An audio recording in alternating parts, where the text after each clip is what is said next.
മോഹൻലാലിന്റെ അമ്മയുടെ സംസ്കാരം വൈകിട്ട് തിരുവനന്തപുരത്ത് നടക്കും.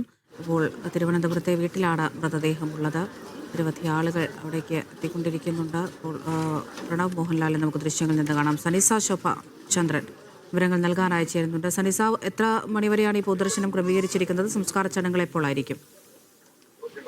അമൃത 4 മണിക്ക് മുകളിലെ വീട്ടുവളപ്പിൽ തന്നെയാണ് ഇത്തരത്തിൽ മോഹൻലാലിന്റെ അമ്മ ശാന്തകുമാരിയുടെ സംസ്കാരം നിശ്ചയിച്ചിട്ടുള്ളത്. 4 മണിയോടെയായിരിക്കും സംസ്കാരം. അതുവരെ പൊതുദർശനം തുടരുമെന്ന വിവരമാണ് ലഭിക്കുന്നത്. രാവിലെ 5 മണിക്കാണ് മൃതദേഹം കൊച്ചിയിൽ നിന്നും തിരുവനന്തപുരം പൂജപ്പുരയിലെ മുകളിലെ വീട്ടിൽ എത്തിക്കുന്നത്. അതിനുശേഷം സിനിമാ ലോകത്തെ തന്നെ പ്രമുഖരും അതുപോലെ രാഷ്ട്രീയ നേതാക്കളും മന്ത്രിമാരും അടക്കം ഇവിടെ എത്തിച്ചേർന്നിരുന്നു. കൂടാതെ തന്നെ വളരെയേറെ കാലം മോഹൻലാലിന്റെ ഒക്കെ ചെറുപ്പകാലം മുകളിലെ വീട്ടിലായിരുന്നു. പ്രായാധിക്യം ഉണ്ടായിട്ട് പോലും വളരെയധികം കാലം മുകളിലെ വീട്ടിൽ തന്നെ തുടരുന്ന സാഹചര്യമായിരുന്നു. അതുകൊണ്ട് തന്നെ ഇപ്പോഴത്തെ നാട്ടുകാർ അടക്കം ഇവിടെ ഒഴുകിയെത്തുന്ന അവസാനമായിട്ട് നോക്ക് കാണാൻ വേണ്ടി നാട്ടുകാരടക്കം ഒഴുകിയെത്തുന്ന ഒരു കാഴ്ചയാണ് നമുക്കിപ്പോൾ കാണാൻ കഴിയുന്നത്. ഇത്തരത്തിൽ മോഹൻലാലിന്റെ ഒരു ചെറുപ്പകാലത്തെ ഇവിടെ സിനിമയിലേക്കുള്ള വരവും ഒക്കെ ഈ മുകളിലെ വീടാണ് സാക്ഷ്യം വഹിച്ചത്. ആദ്യ ചിത്രം സുഹൃത്തുക്കൾക്കൊപ്പമുള്ള ആ ചിത്രമൊക്കെ ഇവിടെ നിന്നാണ് ചിത്രീകരിച്ചത്. അമ്മ ശാന്തകുമാരിയും അതിന്റെ ഒക്കെ ഭാഗമായിരുന്നു. ഇത്തരത്തിൽ മോഹൻലാലിന്റെ ഒരു സിനിമ കരിയറിൽ തന്നെ വലിയൊരു പ്രാധാന്യമാണ് അമ്മയ്ക്കുള്ളത്. പല ഇന്റർവ്യൂകളിലും അമ്മയെ പറ്റി മോഹൻലാൽ എടുത്തു പറയുന്നുണ്ട്.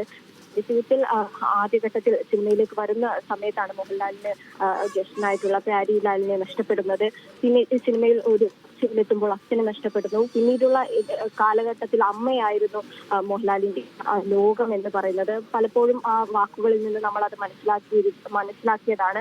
ഫാൽക്കെ അവാർഡ് അടക്കം ലഭിച്ചപ്പോൾ ആദ്യം മോഹൻലാൽ എത്തിച്ചേർന്നത് അമ്മയുടെ പക്കലായിരുന്നു. പക്ഷെ കാലങ്ങൾക്ക് മുൻപേ സ്ട്രോക്ക് വന്ന് അവർക്ക് ശരീരം ഒന്നും അനക്കാൻ പറ്റാത്ത ഒരു അവസ്ഥയിലായിരുന്നു. കണ്ണുകൊണ്ട് വരെ ഞങ്ങൾ ആശയവിനിമയം നടത്താറുണ്ട് എന്നതടക്കം മോഹൻലാൽ പറഞ്ഞത് നമ്മൾ കേട്ടതാണ്. കൂടാതെ തന്നെ ഇത്തരത്തിൽ സിനിമയിലെ തന്നെ സുകുമാരി, അതുപോലെ തന്നെ KPSC ലളിത പോലെയുള്ള അമ്മമാർക്കൊപ്പം വളരെ നല്ല രീതിയിലുള്ള അഭിനയമൊക്കെ മോഹൻലാലിന്റെ അഭിനയമൊക്കെ വളരെ ചർച്ച ചെയ്തതാണ്. പൊന്നമ്മ പറഞ്ഞിട്ടുണ്ട് മോഹൻലാൽ എങ്ങനെയാണ് അമ്മയോടുള്ള മോഹൻലാലിന്റെ സ്നേഹം എന്നൊക്കെ.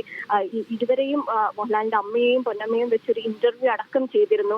അതിന്റെ ഒരു അടിസ്ഥാനത്തിൽ ചോദിച്ചൊരു ചോദ്യത്തിന് മോഹൻലാൽ പറയുന്നുണ്ട്, ഒരു പ്രായമായാൽ നമുക്ക് എല്ലാവരുടെയും മുഖം നമ്മുടെ അമ്മയുടെ മുഖമായിട്ട് തോന്നുമെന്നൊക്കെ അദ്ദേഹം അത്രയും സ്നേഹത്തോടെ പറയുന്നതൊക്കെ നമ്മൾ കേട്ടിട്ടുണ്ട്. ഈ 2025 കഴിയുമ്പോൾ മോഹൻലാലിന്റെ ജീവിതത്തിൽ വലിയൊരു മോഹൻലാലിന്റെ വീട്ടിൽ ഇപ്പോൾ പൊതുദർശനം പുരോഗമിക്കുകയാണ്. വൈകിട്ടാണ് സംസ്കാരം. വിവരങ്ങളാണ് സനിസ ശോഭാചന്ദ്രൻ നൽകിയത്.